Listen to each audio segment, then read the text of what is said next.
well as internationally, as the Minister has said.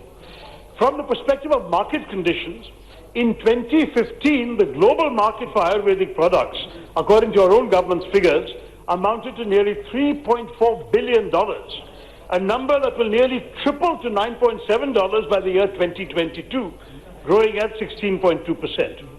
In a recent report, the forecast predicted were astonishing.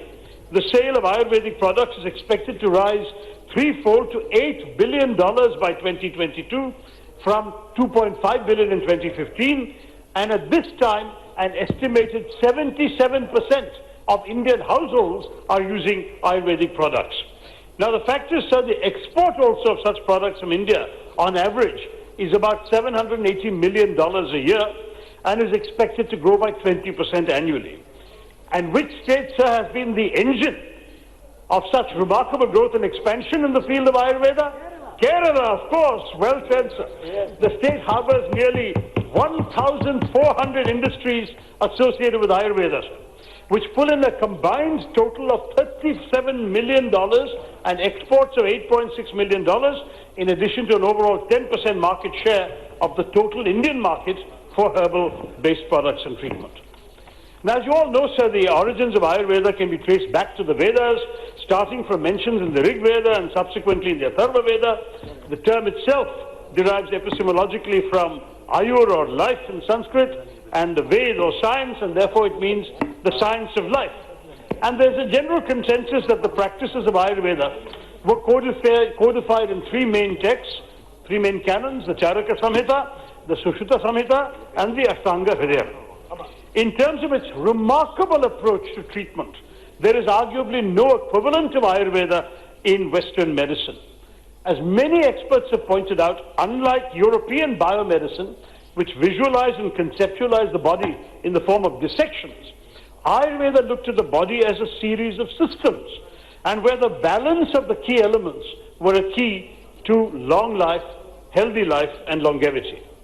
In fact, legend has it that the Ashtanga Hridayam, composed by the famous practitioner Bhagavat, reached Kerala sometime around the 6th century BC, before, that is now 2,600 years ago, where it subsequently reached the Ashtavedyas, the legendary 8 Vaidya families, who, with the help of Kerala's favorable climate and abundant presence of medicinal plants, were responsible for planting the seeds that today has made Ayurveda popular across the world.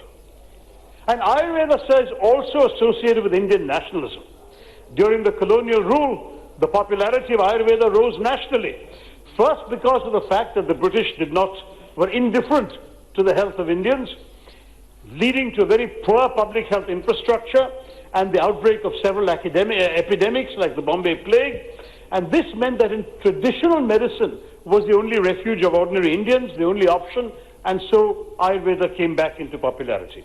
And second, of course, because of the most politically charged revival of interest in our past that the nationalist movement awoke, and that led to renewed interest in Ayurveda. Of course, in the post-independence era, under many Congress governments and others, Ayurveda has revived, and along with yoga and the larger concepts of India's wellness, we have begun a soaring popularity for Ayurveda, which is particularly relevant today when the world is paying more attention to human wellness rather than merely the treatment of symptoms. And more people around the world are turning to Ayurveda as their preferred source of treatment. At the same time, in these conditions, there are factors that continue to pose challenges to our aim to realize the full potential of Ayurveda. The first of these is research and documentation, which of course I understand the bill seeks to address. I want to tell you, sir, sometime around June 2018, a paper was published by Dr. Cyriac Abbey Phillips in the American Journal of Gastroenterology. He's a liver specialist, and he talked about how the consumption of an age-old Ayurvedic digestive, Dashamula Rishtam, had caused a severe damage to his 40-year-old patient's liver, akin, he says, to what would have been comparable to an unhealthy and frequent consumption of alcohol. This article did a lot of damage to India abroad. Many questioned the safety of Ayurvedic treatment. Many Ayurvedic practitioners were not happy, but the fact is, whether you agree or disagree with Dr. Phillips, the incident nevertheless revealed a strong weakness of our Ayurvedic practice and that has to do with credible documentation. Just the sheer speed of how much damage one article in one peer-reviewed medical journal of repute can do against a traditional practice that dates back 5,000 years is telling. The lack of credible documentation as a concern may come across as a paradox to many because, of course, Ayurveda has been gaining in popularity.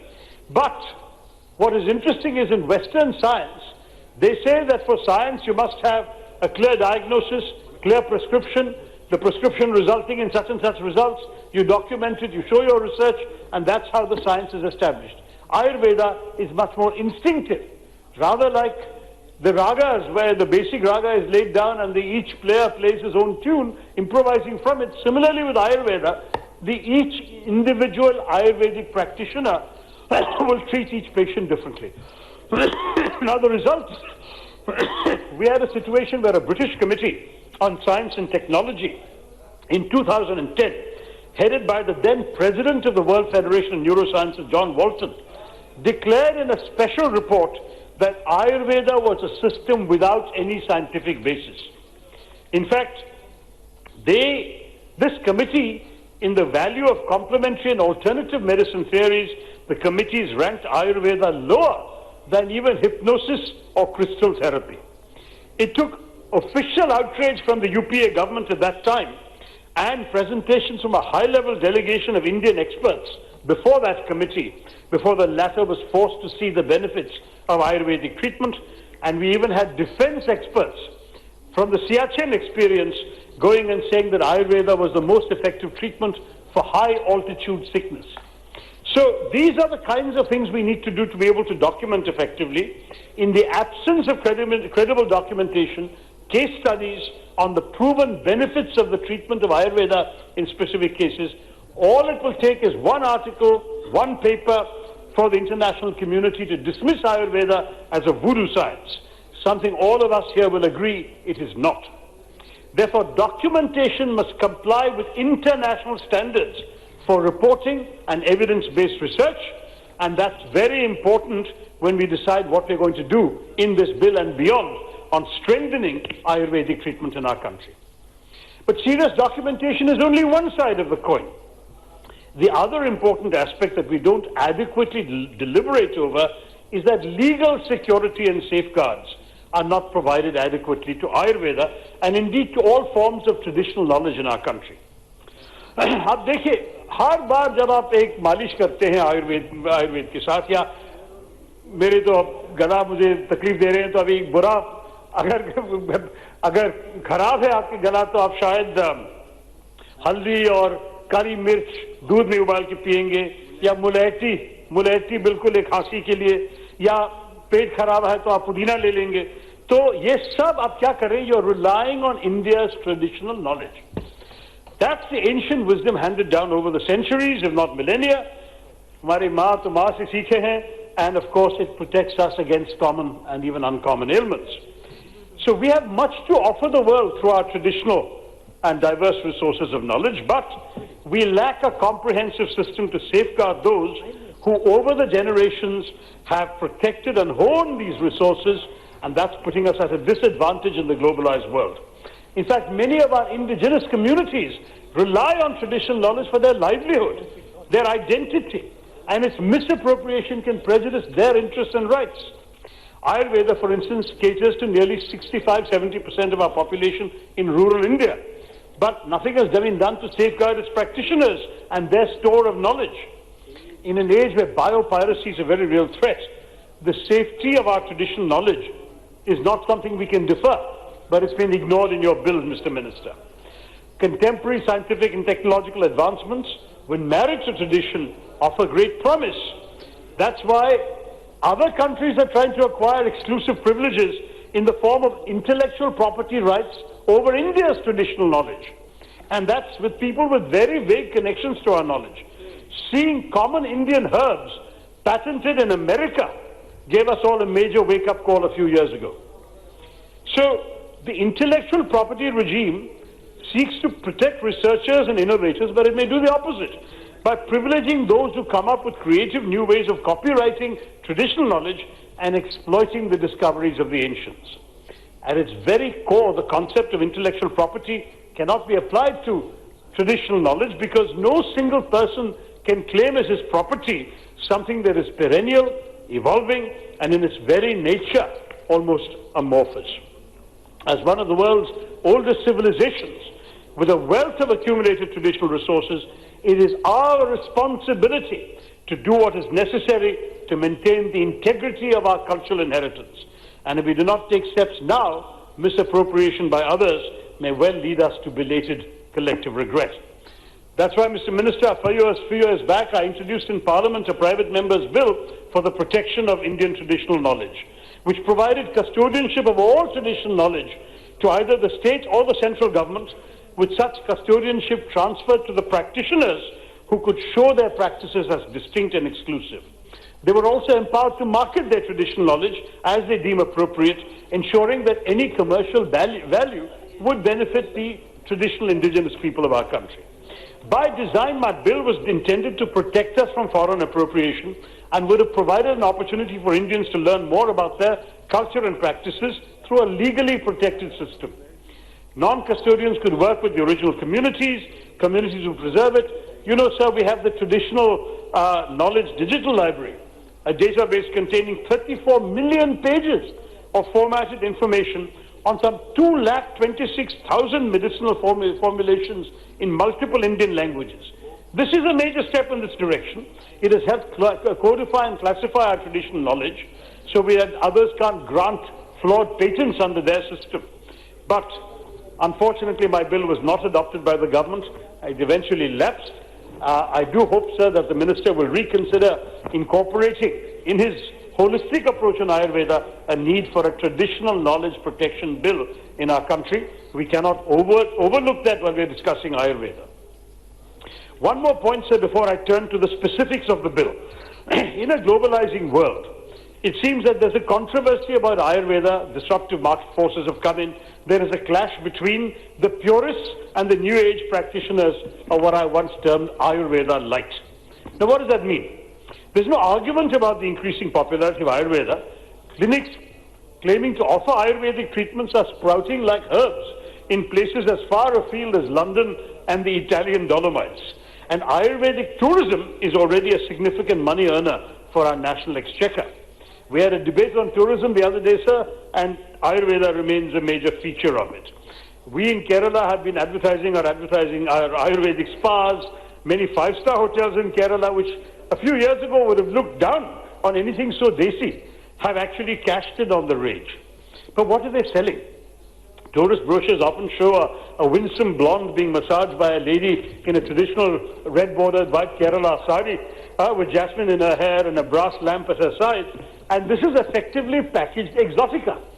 It's not Ayurveda as a remedy for disease, but rather as an upmarket beauty treatment, a relaxation cure for the jaded.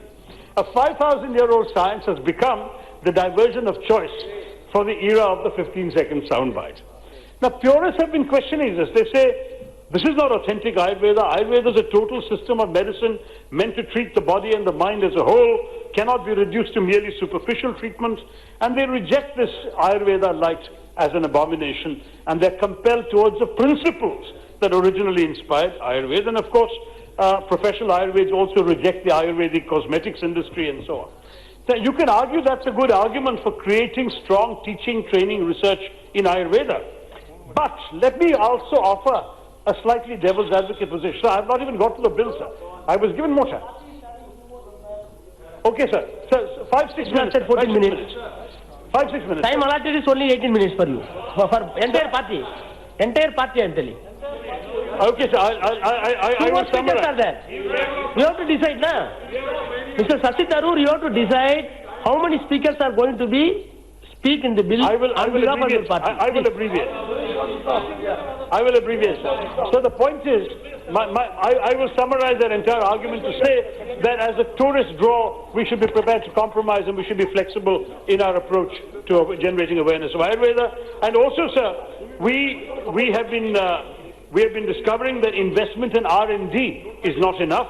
It's a fundamental driver on the deliberations of the future of Ayurveda, and this bill comes up short, sir. As a member of Parliament for Thiruvananthapuram, I've continuously pushed the government the present government to establish a National Institute of Medicinal Plants in the city so we can establish my city's and my state's traditional expertise on the subject, make the capital city the focal point of cutting-edge research and development in this field, and sadly, despite repeated attempts, this proposal has found no takers with the central government. Similarly, sir, a National Ayurveda University has failed to fructify. Both could have taken us very far, sir, in developing our knowledge and expertise in Ayurveda. But there is a dissonance between the government's purported claim to promote Ayurveda and the reality of its actions. This apathy would extend to other aspects of Ayurvedic education and training.